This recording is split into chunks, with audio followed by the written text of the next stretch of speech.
Hello दोस्तों, welcome you all. आप जानते हैं सीरियल किलर कितने ब्रूटल होते हैं, मगर क्या ऐसे सीरियल किलर के दिल में भी प्यार जाग सकता है? क्या किसी का प्यार उसे सुधार सकता है? यही इस बेहतरीन मूवी की कहानी है। तो चलो इसका एक्सप्लेनेशन देखते हैं। रासुका अपनी गर्लफ्रेंड चिया को अपने नए रेस्टोरेंट ले जा रहा है, जहां उसके डैडी भी आने वाले हैं। रासुका चिया से कहता है कि उसे उसके डैडी ने ही पाल पोस के बड़ा किया है। उसकी माँ की मौत उसे बचपन में डूबने से बचाते वक्त हुई थी। दोनों रेस्टोरेंट पहुंचते हैं। रासुका का रेस्टोरेंट खोलने का सपना सच हुआ था। उसकी तरक्की से उसके डैडी बहुत खुश होते हैं। रासुका चिया की पहचान अपने डैडी से कराता है। डैडी को भी चिया पसंद आती है। रेस्टोरेंट को लोगों का अच्छा रिस्पॉन्स मिलने लगता है। ओनियन ऑमलेट ये रासुका के खानदान की डेलिकेसी है, जो उसने अपने डैडी से सीखी है। तभी ऐसे में एक दिन रासुका को चिया का फोन आता है। वो उसे शाम को मिलने का वादा करती है। शाम को रासुका घर पहुंचता है तो चिया ने उसके लिए लेटर छोड़ा होता है कि वो उसकी जिंदगी से हमेशा के लिए जा रही है। वो देख के रासुका शॉक होता है। रासुका ने सजाए हुए सब सपने मिट्टी में मिल चुके थे। कुछ ही दिन पहले उसे ये शॉकिंग न्यूज मिली थी कि उसके डैडी को लास्ट स्टेज कैंसर है। और अब ये खबर, इन दो हादसों से रासुका गुमसुम सा हो जाता है। अगले दिन रासुका अपने डैडी से मिलने उनके घर पहुंचता है। घर में डैडी नहीं होते। तभी डैडी के क्लोसेट में रखे एक बॉक्स में उसे एक नोटबुक मिलती है। नोटबुक पे लिखा होता है यूरिको कोरो। वो अजीब सा नाम देख के रासुका क्यूरियोसिटी के चलते उस नोटबुक को खोलता है और पढ़ने लगता है। नोटबुक किसी लड़की ने लिखी होती है। पहली ही लाइन पढ़ के वो हैरान होता है। लिखा होता है, बिना वजह किसी की जान लेने वाली मैं बाकी ऑर्डिनरी लोगों से अलग हूँ। कहानी उस लड़की की होती है जिसका नाम मिसाको है। मिसाको किसी से बात नहीं करती, वो मुंह तक नहीं खोलती। डॉक्टर मिसाको की माँ से कहते हैं कि उसकी लड़की में यूरिको कोरो की कमी है। जो बात वहाँ बैठी मिसाको सुनती है। डॉक्टर बताते हैं कि अगर मिसाको में कॉन्फिडेंस जगाना है तो यूरिको कोरो की जरूरत है। मिसाको समझ नहीं पाती ये यूरिको कोरो है क्या जिसकी उसमें कमी है। वो जब भी भीड़ में जाती है उसके शरीर को कांटे से चुभते हैं। तो अब मिसाको इस यूरिको कोरो की तलाश करने की सोचती है। वो स्टोर में रखी डॉल को यूरिको कोरो समझती है, तो उसकी माँ उसे वो भी खरीद के देती है। मगर वो डॉल भी मिसाको के दिल से डर को निकाल नहीं पाती। वो स्कूल के बाकी बच्चों के साथ खेलने की बजाय अकेला बैठना पसंद करती है। उसकी यूरिको कोरो की तलाश अभी खत्म नहीं हुई।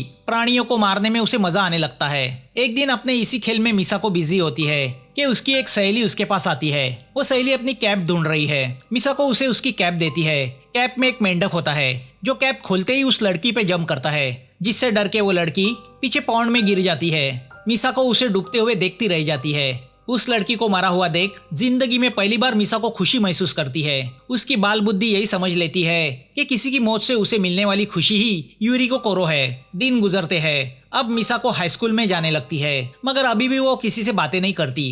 वो अपने आप को दूसरों से अलग समझती है। एक दिन वो गार्डन में बैठ के बुक पढ़ रही होती है कि पास ही खड़ी एक छोटी बच्ची की हैट उड़ के गटर में गिर जाती है।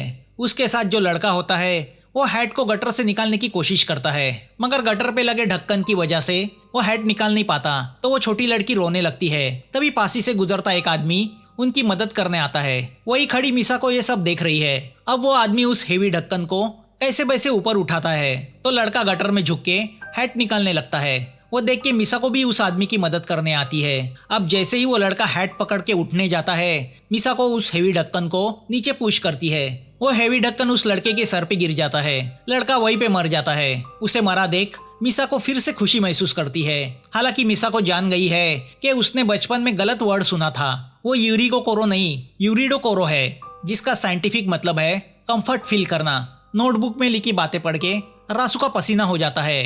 वो नोटबुक को फिर से बॉक्स में रख देता है। उस कहानी ने रासुका को बेचैन कर दिया है।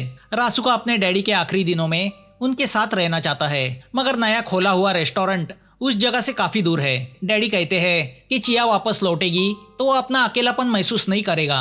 रासुका उस मर्डर बुक को भूल नहीं पाता। वो सोच में पड़ जाता है कि वो कहानी है या किसी की बायोग्राफी। रात को भी उसे उस नोटबुक में लिखे मर्डर के सपने आने लगते हैं।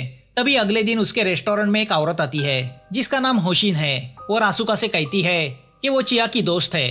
3 दिन पहले वो उसे याकोहामा के एक होटल में मिली थी। किसी पर्सनल वजह को लेके वो तुम्हें बिना बताए तुम्हारे घर से निकल आई, जिसके लिए वो तुमसे सॉरी कहना चाहती है। रासुका होशिन से कहता है कि इस रेस्टोरेंट का इंटीरियर करने में चिया ने उसकी बहुत हेल्प की थी। उसी दरमियान हम दोनों को एक दूसरे से प्यार हुआ। इसके बावजूद वो बिना बताए चली गई, मानो हम दोनों अजनबी हो। आज मुझे एहसास हो रहा है मुझे उसके बारे में कुछ भी पता नहीं। होशिन रासुका को दिलासा देती है कि वो जल्द से जल्द चिया को खोजने की कोशिश करेगी। अब रासुका डैडी को फोन करके एक खुशखबर देता है कि चिया ठीक ठाक है, जल्दी ही उसका पता चल जाएगा। शाम को रासुका डैडी के घर जाता है और अपने आप को वो नोटबुक आगे पढ़ने से रोक नहीं पाता। मिसाको ने लिखा होता है कि ग्रेजुएशन के बाद मैंने कुकिंग स्कूल ज्वाइन किया। मेरे क्लास में एक अजीब लड़की थी जिसका नाम था मिट्सू। न जाने किस दुनिया में वो खोई हुई रहती थी। अगले ही दिन एक स्टोर में मैंने उसे चॉकलेट चुराते हुए देखा। उस अजीब मिट्सू से दोस्ती करने को मेरा मन चाहा। मिट्सू की कलाई पे लगे बैंडेज ने मेरा ध्यान खींच लिया। बैंडेज खोलने पर पता चला कि मिट्सू की कलाई पे चाकू चलाने के कई निशान हैं। मिट्सू ने मुझे बताया कि उसे अपने आप को इस तरह जख्मी करने से एक अलग ही सेटिस्फेक्शन मिलता है। मिट्सू को मेरे हाथ का बनाया खाना बहुत पसंद आता था। मैं इस अजीब मिट्सू को जानना चाहती थी। मैं चाहती थी कि मिट्सू अपने आप को इस तरह दर्द देना छोड़ दे। अपार्टमेंट के नीचे शॉप में काम करने वाला रैमेन हमेशा मिट्सू से फ्लर्ट करने की कोशिश करता था। मिट्सू मर्दों से नफरत करती थी। एक दिन मैंने मिट्सू से कहा कि मैं भी उस सेटिस्फेक्शन को महसूस करना चाहती हूँ जो जख्म से मिलता है। हम दोनों ने एक दूसरे की कलाई पे कट मार दिया, मगर मुझे दर्द के सिवा कुछ महसूस नहीं हुआ। मिट्सू को बचपन में किसी आदमी ने एब्यूज किया था जिसका डर उसके दिमाग में कहीं बैठा था। अपने आप को दर्द देके वो उस हादसे को भुलाने की कोशिश कर रही थी। उस रात घर जाते हुए उसी रैमेन ने मेरे साथ फ्लर्ट करने की कोशिश की तो मेरे दिमाग में सोया हुआ यूरिगो कोरो जाग गया। मैं रैमेन को अपने साथ एक पार्क में लेके आई और उसे सीढ़ियों पे से नीचे धक्का दिया। सीढ़ियों से गिर के रैमेन की ऑन द स्पॉट मौत हो गई। एक तरफ मिट्सू थी जो खुद को दर्द देके सेटिस्फाई होती थी, तो दूसरी तरफ मैं थी जो दूसरों को दर्द देके सेटिस्फेक्शन फील करती थी। मैंने मिट्सू से वादा लिया कि आज के बाद वो कभी खुद को जख्मी नहीं करेगी, क्योंकि मैंने उसका बदला किसी मर्द से लिया है। मिट्सू चाहती थी कि हम दोनों जिंदगी भर एक दूसरे के साथ रहे, मगर इसके बावजूद एक दिन मिट्सू ने अपने आप को वो जख्म दिए। वीकनेस की वजह से वो बीमार हो गई। उसने मुझसे किया हुआ वादा तोड़ा था, तो मेरे अंदर का यूरिगो कोरो जाग गया। मैंने मिट्सू को दर्द से हमेशा के लिए छुटकारा दिलाने का फैसला किया। मैंने उसके कलाई की नस काट के उसे मार दिया। मिट्सू की मौत के बाद मुझे एक रेस्टोरेंट में जॉब मिला।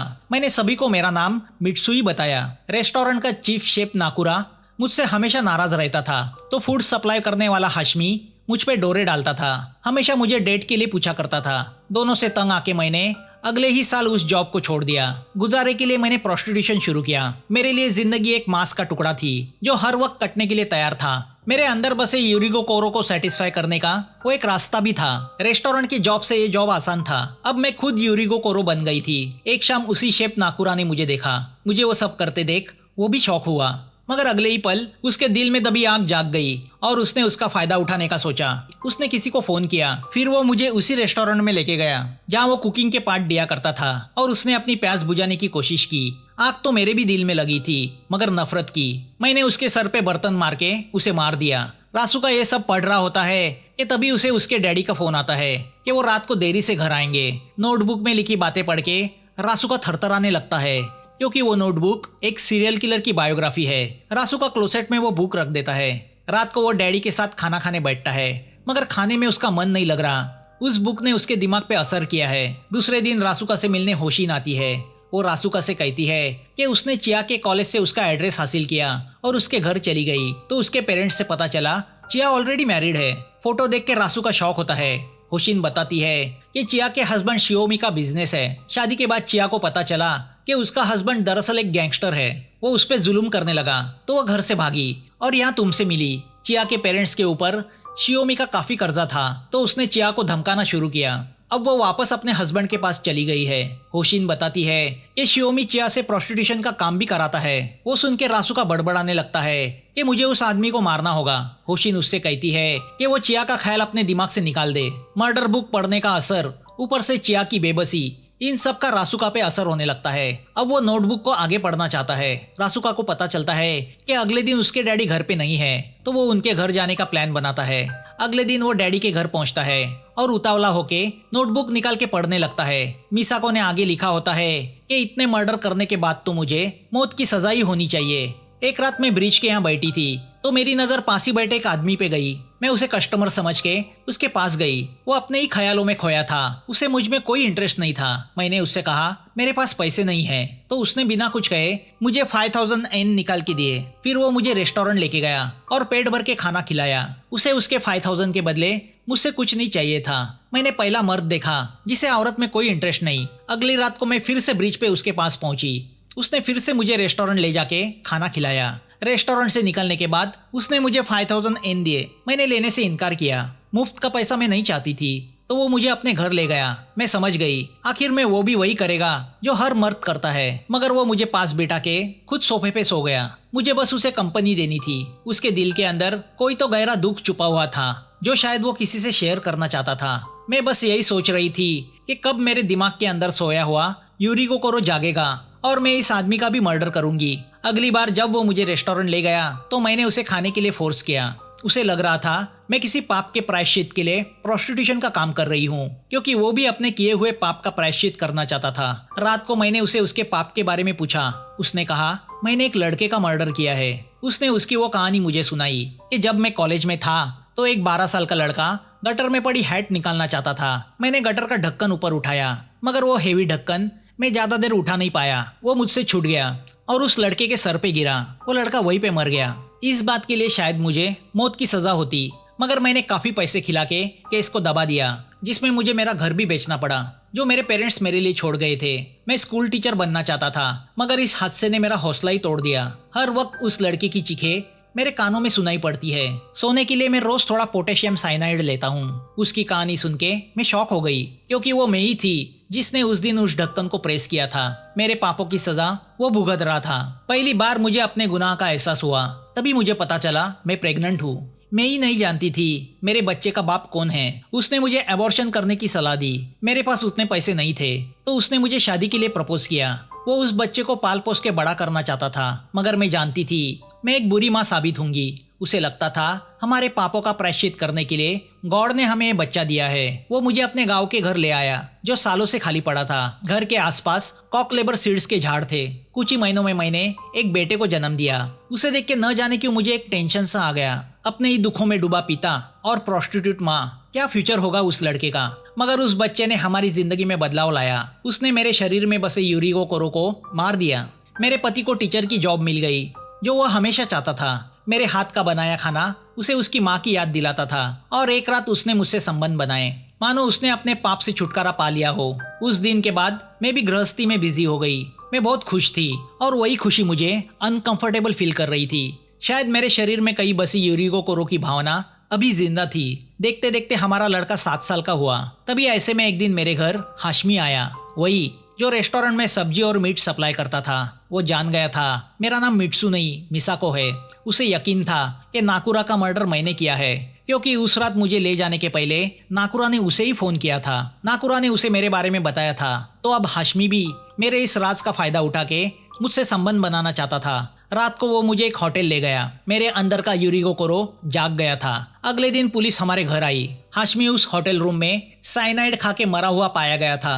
उसकी नोटबुक में मेरा नाम और एड्रेस लिखा हुआ पुलिस को मिला था, मगर उनके पास कोई ठोस सबूत नहीं थे। पुलिस को क्राइम सीन पे कॉकलेबर का सीड भी मिला था। पुलिस नाकुरा के मर्डरर को भी ढूंढ रही थी। साइनाइड की खाली बोतल देख के मेरा पति समझ गया था कि मैंने ना सिर्फ हाशमी का बल्कि नाकुरा का भी मर्डर किया है। उसने मुझसे जवाब मांगा, मगर मैं उसे सच्चाई नहीं बता पाई। फिर भी वो जान चुका था। शादी के इतने साल बाद भी वो उस लड़के की मौत को नहीं भूला था, जैसे मैं यूरिको कोरो को अपने दिमाग से नहीं निकाल पाई थी। उसने मुझसे प्रॉमिस लिया कि आज के बाद मैं ऐसी कोई हरकत नहीं करूंगी। मैंने ये नोटबुक लिखना शुरू किया। मुझे यही डर लगा रहता था कि क्या होगा जब उसे पता चलेगा कि उस लड़के का मर्डर मैंने किया है। मगर मैं अपने बेटे रासुका को इन सब से दूर रखना चाहती थी। अपना नाम नोटबुक में लिखा देख रासुका पूरी तरह शॉक हो जाता है। मतलब उसकी माँ मिट्सू, जिसका असली नाम मिसाको है, एक साइको सीरियल किलर थी, और ये नोटबुक उसकी अपनी माँ की कहानी है। वो एक मर्डरर का लड़का है। तभी उसके डैडी सातोशी वहाँ आते हैं। वो जान गए हैं कि रासुका ने अपनी माँ की लिखी उस नोटबुक को पढ़ा है, और अब वो सारी सच्चाई जान गया है। रासुका के लिए एक शॉकिंग बात है कि उसकी माँ एक मर्डरर और प्रोस्टिट्यूट थी, और वो सातोशी का लड़का है ही नहीं। मगर सातोशी उसे हमेशा अपना बेटा मानते आया है।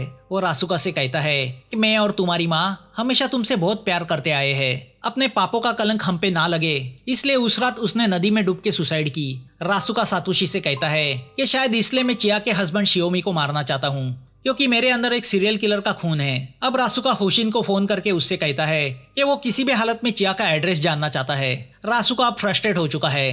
रात को होशिन रासुका से मिलने आती है। वो बताती है कि चिया को उसके हस्बैंड ने हाउस अरेस्ट किया है। वो सुन के रासुका के सर पे खून सवार होता है। होशिन उसे रोकने की कोशिश करती है तो वो अनजाने में उससे कहता है कि उसमें मर्डरर का ब्लड है। वो सुन के होशिन शॉक होती है। वो रासुका को दिलासा देती है कि वो जल्दी ही चिया का एड्रेस ढूंढ निकालेगी। रात को भी रासुका को नींद नहीं आती। सुबह उसे होशिन का फोन आता है। वो रासुका को चिया का एड्रेस देती है। रासुका वहाँ पहुँचता है तो देखता है चिया के हस्बैंड शियोमी के साथ कई लोगों की लाशें पड़ी है। किसी ने उनका मर्डर किया है। अंदर बंदी पड़ी चिया को वो छुड़ाता है और अपने साथ ले जाने लगता है कि तभी उसे वहाँ पड़ा कॉक लेबर का सीड दिखाई देता है। वो सीड देख के वो हैरान होता है। रासुका चिया को अपने घर ले आता है। वो चिया से कहता है कि होशिन ने उसे उसके बारे में सब बता दिया है। तो चिया उससे कहती है कि उसका नाम होशिन नहीं मित्सु है। वो सुन के रासुका के पैरों तले जमीन खिसक जाती है क्योंकि उसकी माँ मिसाको मित्सुए नाम इस्तेमाल करती थी। इसका ये मतलब है होशिन ही मिसाको है और वो मिसाको ही थी जो मर्डर करके वहाँ ऐसा सीड छोड़ के जाया करती थी। मतलब क्या उसकी माँ अभी भी जिंदा है? क्या ये सब मर्डर उसी ने किए हैं? और क्या उसके डैडी ने उससे झूठ कहा कि उसकी माँ मर चुकी है? रासुका गुस्से से डैडी के घर जाता है और उनसे पूछता है कि उन्होंने ये बात क्यों छुपाई कि उसकी माँ जिंदा है। वो सातोशी से कहता है कि माँ ने मेरी खातिर मर्डर किए हैं। सातोशी बताता है कि उसने मिसाको को डूबने से बचाया था।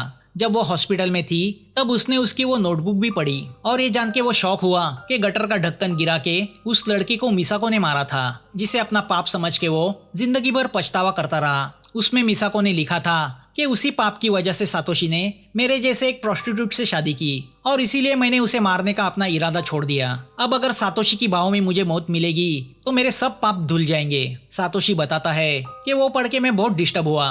मिसाको भी जान गई कि मैंने उसकी वो नोटबुक पढ़ ली है। हॉस्पिटल से डिस्चार्ज मिलते ही मैं उसे डैम के यहाँ ले गया। मुझे लगा शायद उसकी मौत ही मुझे शांति दे सकती है, मगर मैं उसे मौत के मुंह में नहीं धकेल पाया। मैंने उसे मेरी और तुम्हारी जिंदगी से हमेशा के लिए दूर जाने को कहा। उसे पैसे देके प्लास्टिक सर्जरी करवाने को कहा ताकि वो पुलिस से बची रहे। सातोशी ये सब कह रहा होता है कि उसे अटैक आता है तो उसे हॉस्पिटल ले जाया जाता है, मगर उसके मुंह में सिर्फ मिसाको का नाम ही आता रहता है। रासुका घर लौटता है तो देखता है मिसाको चिया के पास बैठी है। वो मिसाको से कहता है मैं तुम्हारी सच्चाई जान गया हूँ, मगर तुमने अपने पति को दिया हुआ वादा तोड़ा है। तुम फिर से हमारी जिंदगी में लौट आई हो। मिसाको उससे कहती है मेरे बेटे की प्यार में होती तड़प मुझसे देखी नहीं गई। माँ कितनी भी दूर क्यों ना हो, वो हमेशा अपने बच्चे की खुशी चाहती है। मैं प्लास्टिक सर्जरी करा के एक नई जिंदगी जीने लगी। वही मेरी मुलाकात चिया से हुई। उसकी कलाई पे कट के निशान देख के मुझे मित्सु की याद आई और जब उसके मुंह से मैंने तुम्हारा नाम सुना तो मैंने किसी भी हालत में तुम दोनों का मिलन कराने का सोचा। रासुका उससे कहता है तुम्हारा मेरी जिंदगी में आने से मुझ में किलर इंस्टिंक्ट जाग गया। शायद मेरे अंदर भी वो यूरिको कोरो है। क्या तुम चाहती हो तुम्हारा लड़का तुम्हारी तरह सीरियल किलर बने? मिसाको रासुका से प्रॉमिस करती है कि आज के बाद वो उससे कभी नहीं मिलेगी। रासुका उससे कहता है कि जाने के पहले उसे एक बार डैडी से जरूर मिल लेना चाहिए, जो अपनी आखिरी सांसें गिन रहे हैं और जो उसे अभी भी बहुत प्यार करते हैं। मिसाको हॉस्पिटल जाके सातोशी से मिलती है। दोनों एक दूसरे को प्यार भरी नजर से देखते हैं और मूवी यहाँ खत्म होती है। दोस्तों, रिक्वेस्ट करना चाहूंगा कि प्लीज चैनल को सब्सक्राइब करें, लाइक करें। उसी से तो हमारा हौसला बढ़ता है और मेहनत करने भी मजा आता है। तो थैंक्स फॉर वॉचिंग। फिर मिलेंगे नए वीडियो के साथ।